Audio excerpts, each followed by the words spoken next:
heard this reflection the other day about the resurrection, that story that we hear time and time again over Easter. And it was put to me, what would it be like if you heard that story for the first time?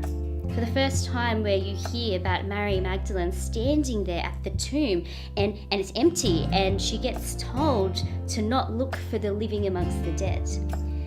That's a whole new realm of possibility. She must have been standing there and going, what does that even mean? What does it look like to have living beyond the dead? What does it look like to have this barrier?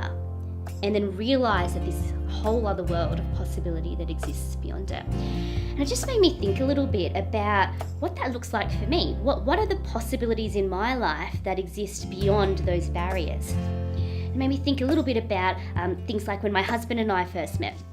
And he lived in Melbourne. He was about to do this year in Indonesia. We'd just met and decided to start going out, and every voice said to us, you know what, it's just not going to work. Long distance just doesn't work.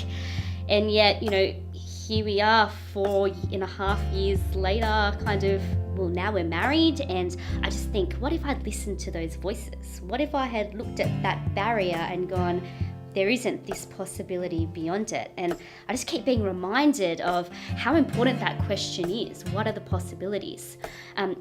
We recently had to look for a place to live, and what were the possibilities there? And there were definitely barriers time and time again when it came to that.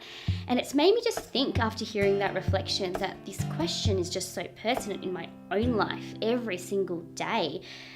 Where are those barriers that I see, and how can I look beyond them when we don't even know what those possibilities are yet? But I guess that's where it's so important to have faith that, with God things are possible, and that there is a possibility beyond the things that we see, and beyond those barriers that we put before ourselves.